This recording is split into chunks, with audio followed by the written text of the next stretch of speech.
o mais bonito da Bíblia, que é Jesus como humano, tendo medo, vacilando, mas sabendo da missão. Ele é Deus e ao mesmo tempo ele é homem.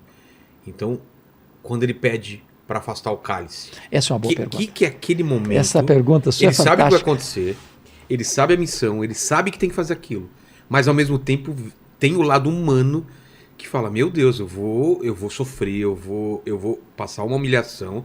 Ele sabe o que espera ele. Vilela, Que momento é esse? Você está fazendo para mim a pergunta mais importante da história do cristianismo. Exato. Naquele momento, o que é isso? Eu vou explicar. Ele poderia, o lado humano dele, falar: não, eu sou Deus, eu não preciso passar por isso. Eu vou explicar isso aí. Então vamos montar a cena. Vamos colocar o contexto. Vamos montar a cena. Jesus tinha acabado de sair do cenáculo, certo, onde ele encerra um ciclo. A Páscoa judaica, o judaísmo, vem até ali no cenáculo. Quando a mesa está posta, o cordeiro assado, os pães sem fermento, ervas amargas. Aquilo tem um significado muito forte. Muito forte, muito forte. A Páscoa... Porque ele é judeu e aquele povo, isso. Aquilo é super importante. Muito importante, porque isso representava a libertação Exato. Da escravidão do Egito. O êxodo, Foi o êxodo. Então, ali naquele momento, Jesus pega o pão, o parte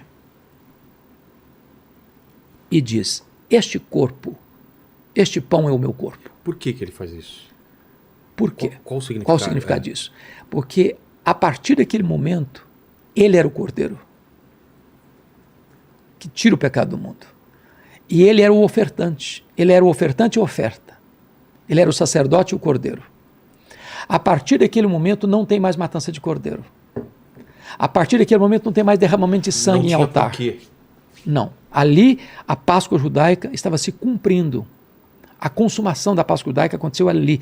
A partir dali não tem mais a Páscoa de matança de cordeiro, de sangue derramado. A partir dali você tem agora a ceia do Senhor, o sacramento da ceia, a Eucaristia, que deve relembrar a morte de Cristo até a sua volta. A partir dali ele pega um cálice com vinho e diz: este cálice é a nova aliança em meu sangue. Ou seja, ele está inaugurando a nova aliança.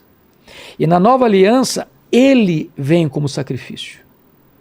Ali ele está se entregando. Então, quando ele desce do Monte Sião, do cenáculo, atravessa o Vale do Cedron, mergulha nas fraldas do Monte das Oliveiras, onde tem uma prensa de azeite, onde ele era acostumado a orar, diz o texto bíblico que ele deixa 3 dos seus discípulos para trás, ou melhor, 8 dos seus discípulos para trás, Judas não está mais entre eles, pega Pedro, Tiago e João e diz: vocês vêm comigo. Quando ele fica sozinho com os 3, ele abre o coração para eles e diz assim: a minha alma está profundamente triste até a morte, ficai comigo, vigiai comigo. E ele sozinho avança para o interior do jardim. E diz o texto lá em Hebreus 5,7, que ele prostrado oferece aquele que podia livrá-lo da morte, forte clamor e lágrimas. Ele ora e chora, e ora e chora, e ora e chora. E naquele momento diz: Pai, se possível, passe de mim este cálice sem que eu beba. Mas ele sabe que não era possível. Porém, seja feita a tua vontade. Então, mas ele sabe que para isso ele veio. Agora, a pergunta que você fez, que é para mim mais importante: o que é esse cálice? Exato. O que significa esse cálice? Muita gente acha que... a cruz, não é? Muita gente acha que esse cálice era a consciência de que ele seria abandonado pelos seus discípulos, que ele seria esbordoado e cuspido pelo sinédrio, que ele seria espancado e vilipendiado no pretório romano, que ele passaria a vergonha de carregar um lenho maldito numa rua apinhada de gente xingando e gritando: crucifica, o crucifica, o ensandecida, que seria a exposição vergonhosa da cruz, do sofrimento atroz, da sede severa, das cãibras e das dores. E a resposta é 1000 vezes não. Não? Não. Não é esse o cálice? Não. O que é o cálice? O cálice, Vilela, era a consciência que Jesus Cristo tinha de que, sendo ele o amado do Pai, o Pai viraria o rosto e o desampararia na cruz. O cálice era a ciência de que ele, sendo bendito eternamente, seria feito maldição por nós. Que ele, sendo santo, santo, santo, seria feito pecado por nós. O cálice era a consciência de Jesus de que na cruz o Pai lançaria sobre ele, conforme Gênesis 53, a iniquidade de todos nós. E diz que ali não tinha beleza nele. Ele foi feito pecado por nós. Toda sujeira nossa, toda maldade nossa, toda corrupção nossa, toda violência nossa, todo o pecado nosso foi lançado sobre ele. E diz a Bíblia que agradou ao Pai moê-lo naquela cruz. Ele suporta a ira de Deus que devia cair sobre a sua, sobre a minha, sobre a nossa cabeça. Ele sente a ira de Deus nele? Nele. Nossa. Fuzilando-o. Ali na cruz, Deus cumpriu a sua justiça. Nele, no Filho, para não punir a nós. Isso aí é a essência do cristianismo. Sem isso não tem cristianismo. A morte de Cristo na cruz a gente chama de morte vicária, morte substitutiva. Ele morreu não como um mártir. Não foi a cruz, porque se você olhar para a história da igreja, teve mártires que sofreram mais. Que foram decapitados. Que morreram crucificados, passaram um dia inteiro na cruz, jogados aos leões, queimados vivos, torturados até a morte. O sofrimento dele foi sofrimento vicário. Quando eu sofro, por mais que eu sofro pelos meus pecados. Jesus sofreu pelo nosso pecado. Isso é que significa o cálice, tão amargo. E ele sofreu dor física, dor espiritual. O que ele sofreu lá? Ele sofreu fisicamente, moralmente, espiritualmente. Agora, deixa eu dizer uma coisa maravilhosa para você. Você se lembra que no segundo round de oração, veio um anjo para consolá-lo. É. No terceiro round, ele não chora apenas, ele sangra. Isso. Por que significa isso? Significa que a dor, e essa medicina explora isso. Pelos poros ele estava. A intensidade do sofrimento dele, da agonia dele, era tal que os vasos sanguíneos começam a se romper. E ele começa a suar sangue. Mas quando ele se levanta do terceiro período de oração, não tem mais angústia. Por quê? Não tem mais angústia, porque ele estava completamente rendido ao projeto do Pai, e o Pai o preparou para aquele momento. Então, para você perceber, quando a turba chegou, capitaneada por Judas Iscariotes, armada até os dentes, foi Jesus quem se apresentou. A quem buscais? Está lá em João. A Jesus Nazaré, pois sou eu, e caíram por terra. Quando Jesus foi levado para o sinédrio, e eles cuspiam nele, batiam com um caniço na cabeça dele, ele está firme como uma rocha. Depois, na sexta-feira de manhã, eles levam para o pretório romano. Quem está desesperado é Pilatos, ele está firme, sereno. Quando ele está caminhando com a cruz, as mulheres estão chorando atrás dele, e ele pergunta, por que vocês estão chorando por mim? Não chore por mim, não, chore por vocês, por vossos filhos. Quando ele está pregado na cruz, ele transforma aquele patíbulo de horror num palco para a glória de Deus e profere 7 palavras na cruz. Pai, perdoa-lhes, hoje mesmo estarás comigo no paraíso. Filho, eis aí a tua mãe, mãe, eis aí teu filho. Deus meu, por que me desamparaste? Tenho sede, está consumado. Pai, nas tuas mãos entrego o meu espírito.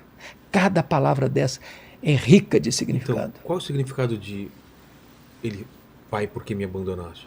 Por quê? Porque naquele momento ali, ele tinha assumido o seu lugar, o meu lugar. Mas Deus abandonou ele? Literalmente. No sentido de que Deus aplicou no seu filho o golpe que devia aplicar em mim. Ah, tá. Porque, não Vilela, que Deus se retirou. Vilela, deixa eu dizer uma coisa maravilhosa para você. A doutrina essencial do cristianismo, que foi o ponto básico da reforma, chama-se justificação pela fé. O que é justificação pela fé? O que é isso? Quando eu disse lá no começo do calvinismo que você pode ter certeza da sua salvação, uma vez salvo para sempre, e não que você possa viver do jeito que você quiser viver, que está salvo, não, nada disso. Quem é salvo busca santidade, quer andar com Deus. Mas o que aconteceu? Quando você crê no Senhor Jesus como seu salvador pessoal, significa o seguinte, que houve 3 transações na cruz e isso é operado a seu favor. Primeira transação na cruz, a Bíblia diz lá em 2 Coríntios 5, versículo 19, Deus estava em Cristo reconciliando consigo o mundo, não imputando aos homens as suas transgressões. O que é imputar? Botar na conta dele. Então Deus não botou na sua conta o seu pecado, a sua dívida. Qual o tamanho da sua dívida com Deus? Impagável. Numa parábola que Jesus contou, de 10 mil talentos, um homem precisava trabalhar 150 mil anos no primeiro século para ganhar 10 mil talentos, ou seja, impagável. Deus não botou na sua conta essa dívida. Botou na dívida, na conta de quem? Aí responde a Bíblia, 2 Coríntios 5:21. Aquele que não conheceu o pecado, Deus o fez pecado por nós. Deus pegou toda a sua dívida e botou na conta do seu filho, lá na cruz. O que Jesus fez com a sua dívida? Ele rasgou a sua dívida, anulou-a e a encravou na cruz e deu um brado na cruz. Tetelestai. Está pago, está consumado. E é isso que significa estar consumado? Está consumado.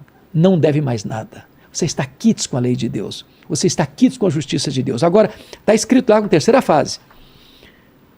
Agora, aquele que não conheceu o pecado, Deus o fez pecado por nós, para que nele nós fôssemos feitos justiça de Deus. O que significa isso?